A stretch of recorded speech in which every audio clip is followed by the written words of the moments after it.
I want to help you answer this question of could unschooling work for you and your family? And I want to make sure that you know you have options and you don't have to duplicate school. Yes, your kids can still get into college if they want to. And yes, they will learn what they need to know. And you'll be able to reap a few benefits as well. So stay until the end of the video and I'll tell you about a special PDF that I created to help you get started reframing how you look at learning, because you can trade a home filled with tension with a calmer home, a more fun home. You can skip the daily wrangling to get schoolwork done and trade it with kids who are exploring their interests. You can move away from the widening gap between you and the kids and toward a closer connection with them. Because duplicating school, trying to check off all those boxes while you have everything else going on, is too much. And as a mom with grown unschooled kids, I want you to know that it is not even necessary. I know what you're thinking. This all sounds great, but how? How can I have these things and prepare them for adulthood and be a good parent at the same time? Well, number one, we don't duplicate school. So often that's what we lean toward first because it's so familiar. But really, the best schools, the more progressive schools, have learning areas that look like living rooms. And we have those. They try to make the environment more relaxed and home-like. And that's what we already have. Fear makes us panic a little and resort to the familiar, but it's not the best. Let me introduce myself. I'm Sue Patterson, and I was sitting where you are about 25 years ago. School didn't fit, and I didn't even know I had options. But like a thread on a sweater, the more I pulled on it, the more the school approach unraveled, and we walked away. We were a military family, so we moved quite a bit, and we had the advantage of meeting a lot of different people along the way. I saw what worked and what didn't work when it came to homeschooling. I learned about how kids really learn and how I wanted to parent. I loved the flexibility and the autonomy that this kind of life gave us. And now, with my kids grown, we went from all of our unschooling adventures to their adult adventures. And this unconventional path we took did not close doors for them along the way. We didn't duplicate school at all. And they got into colleges and conservatories and trade schools. Whichever path they wanted to pursue was available to them. They have families, they own homes, they run businesses, all the typical things for adults their age. They're 28, 31, and 33. And they loved their childhood. I share all this with you to show you that you do have options that look nothing like the one size fits all, yet fits no one approach that schools want us to stick with. So let's dive into this. Why do we say don't duplicate school? It's familiar, but it's time we really remember what schools were like. And even as we look back, it looks incredibly different for kids today. Yet this list has continued, and it's not a good list. They have subjects that they spend time on that they will never actually use. They're always forced to need an expert to learn new things instead of exploring on their own. It's a one-size-fits-all approach. They have no control over schedules. They have to shelve their curiosities and do the schoolwork first.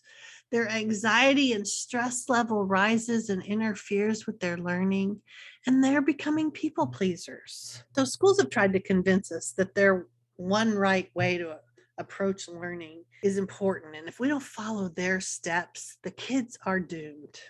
But how much do you truly remember? How much do you use every day from school? And couldn't you learn it some other way? Aren't other ways more readily available than they were when we were young? Actually, you're probably learning all kinds of things by following your interests and Googling when you get to a place where you need more information. And here we are at YouTube, right? I remember my teacher telling me I'd have to memorize all kinds of math equations because I wouldn't always have a calculator nearby, but I do, and it never makes mistakes. In fact, I have an entire, always updated encyclopedia set right here. So all that time memorizing was totally unnecessary. It's far better to help kids figure out how to find the resources to learn what they need because the world is changing fast. Their adulthood won't look like this any more than ours looks like our childhood. Most of us didn't grow up with Google or YouTube. And those are going to become dinosaurs too, like AOL's You've Got Mail or MySpace. Learning to change with the times is an incredibly useful tool. So that's why I want to tell you about unschooling. That learning on the go when it's needed, that's what it's all about. You may have heard of it, and you may have heard some ideas about it that aren't even factual. I have a ton of information at the website, unschoolingmomtomom.com, and on all the usual social media platforms if you write Unschooling Mom to Mom in the search box. But here's the gist of it. We know that all humans are hardwired to learn, so you can tap into that. We know that when humans, and that means kids too, are able to follow their interests, they retain it. We know that when the material is relevant and in context, it's useful to the learner. Unschoolers focus on the learner's perspective instead of the teacher's because what do grade levels and quizzes and grading have to do with the learner? It's all for the benefit of the teacher and the assessment and the system. And you're a family, not a system.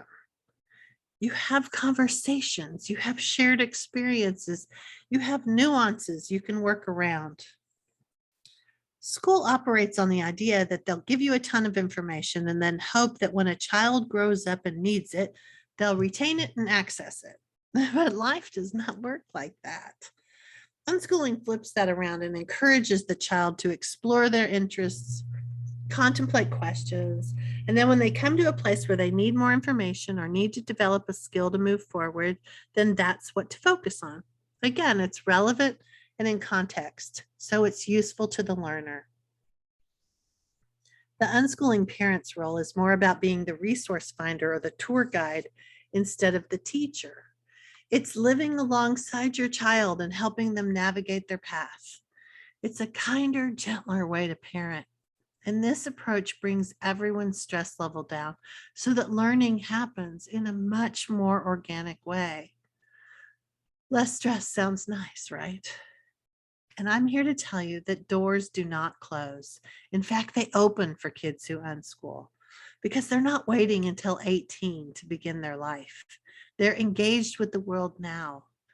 If it's college you're worried about, they love unschoolers because they truly want to be there. They're not on that conveyor belt from grade school to middle school to high school to college. Kids who've been living like this without a lot of say in their lives often have a much harder time transitioning into young adulthood. We see what happens to many kids when they first experience freedom at college.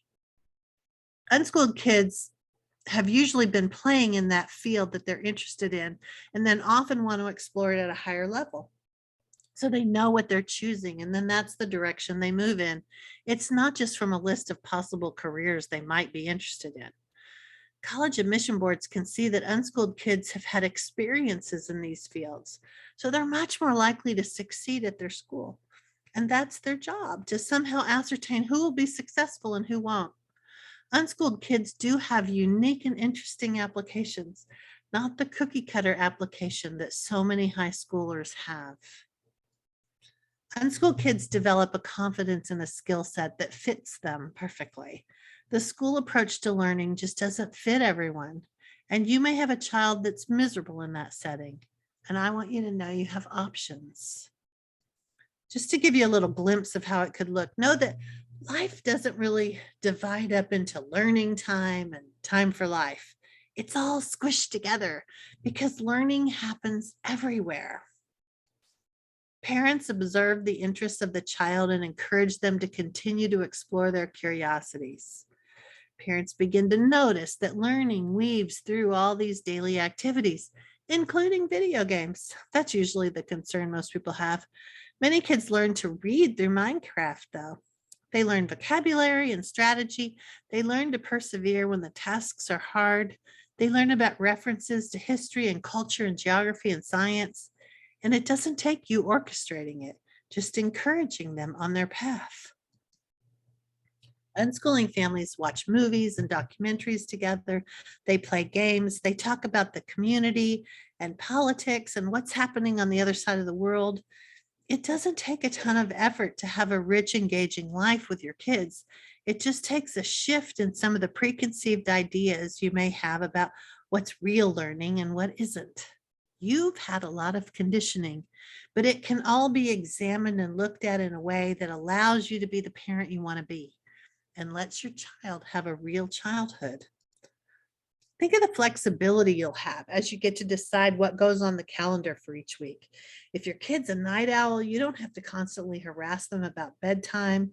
You can come to a compromise that works because they won't have to get up at the crack of dawn if they have to catch a bus or you're still driving them to school. Imagine not having that.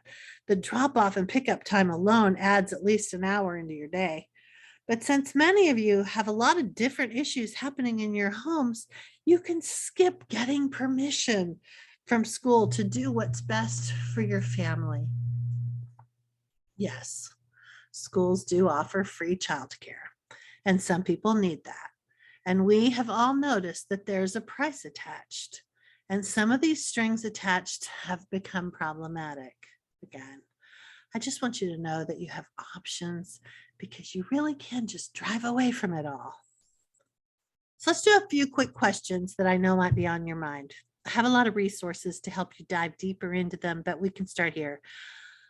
Will they learn what they need if we don't duplicate school? Yes, they will, because they're actively engaged in life. They'll see what they really need, and those things they don't need, they don't have to bother with until they do need it. The brain then will be far more open to receive it. They can always Google it or watch a YouTube video if they bump into something they want to know more about. The question of will they get into college? Yes, unschooled kids often, they start at community college level where they simply take the assessment test and then enroll in the class that fits their knowledge level. So if they don't do well on the test, they take a remedial or developmental class before they take the full college credit class. Interestingly, unschooled kids discover that those remedial classes are filled with young adults who actually went to school the whole time, but still need the same class. So these become kind of transitional classes for kids from unschooling to college life. And then they can transfer to a university with college credits under their belt. And transfer students can bypass the ACT and SAT tests if you were worried about whether they would score high enough. They don't have to take it. Sometimes the question is about friendship, and they'll make friends based on similar interests, which is a much sturdier basis for a friendship. They'll be involved in the community, diving into their hobbies and meeting people. Parents may have to help the kids who are younger find their way with this, but online support groups are available to help you get connected. I wrote a book where I interviewed 75 young people from 15 to 39 years old, and I asked them all the questions I had heard from parents over the years. And they spent quite a bit of time talking about all the ways they did make friends. Then there's this question about making kids weird. It always amuses me. It's not like we have a corner on that market. There are plenty of weird people in schools. How well kids socialize or interact with the world has a lot to do with how the parents interact with the world. So that's something to consider. Think about too where that question comes from. Is it about valuing conformity over individualism? Maybe something from your own school experiences. Truthfully, most kids do pretty weird things, and unschooled kids get to have these kinds of traits too. It's interesting that most grown unschoolers tell me that in spite of their unique childhood, they don't stand out as odd or different in the workplace. In fact, they're the ones with the initiative and the enthusiasm and all kinds of cool life experiences to draw upon and share with those around them. How well kids socialize or interact with the world has a lot to do with how their parents interact with the world. Someone asked too if this is just for rich families.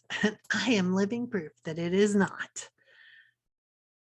I knew someone once that said a bus pass and a library card, that's all you really need. That was back in the 90s. So I'd add on access to Wi-Fi is pretty important. But even that can happen at the library if you need it to. No, you don't have to entertain them all day, but you do have to check in and see what they need. Maybe they want time to play a game with you or have a conversation, or maybe they want to run some ideas past you. And then that gives you some clues as to what resources you might know about that they would enjoy. Think of it as a great Saturday or a summer vacation. How did you do that? Unschooling is like that. Often people worry about how they're going to know what their child needs to know or if they'd be doing enough. And I wanted to show you something quickly before we wrap up, something that might help you see how learning flows, often organically, how it really does work when we rely on the learner's natural curiosity and stop thinking we have to have a teacher-driven approach. Information shows up and can be easily absorbed like this. Let's look at a simple interest in sharks. It can lead to this. Take a second and look at it all. Kids can take their simple interest in sharks and move out into any or all of these topics. This is how learning works when we don't get in the way. One thing leads to another. One topic becomes a jumping off place for something else. And then you can see how subjects like math and reading and science and history and geography all weaves through there. Every single topic of interest happens like this if we stop trying to control it all so much. So unschooling is not about making the kids' world smaller. It's about opening it to let them see all kinds of things out there. Books and videos and travel and conversations. There are so many ways to explore the world. The goal is a full, rich, happy life, connected with the adults who love them most, as well as others who share their interests. So I'm an unschooling coach, and I'm happy to help you brainstorm solutions and figure out a path that would fit your family. I help parents create a strategy that could work. You don't have to become a warden, forcing them through hoops or making them stay at the kitchen table until they've done their work. That's why I tell people not to duplicate school. It's totally unnecessary. So I have that free PDF for you that I talked about, and I'll link to it below. And signing up for it will get you a weekly email from me with more resources and unschooling inspiration. So if you have certain worries about unschooling, I have a variety of ways to tackle it. Just as we have to pay attention to how our children learn, we need to see how we learn best too. Some of us want all the information at once so we can work through it in like a course format. Others want to surround themselves with a community so they don't feel so isolated and can brainstorm or share ideas. The group membership helps with that. I do one-to-one coaching calls too if you want to focus more on your particular situation. And I have these inexpensive unschooling guides that can walk you through. They're deeper dives on 20 different topics that might be holding you back, topics that worry you. I have so much information to share with you. Reach out if you need help. Subscribe to the channel, like and share the video. All the things will help YouTube know that this is worthwhile. But I really just wanted to show you that you have options and that unschooling is a really good option and that you don't have to duplicate school.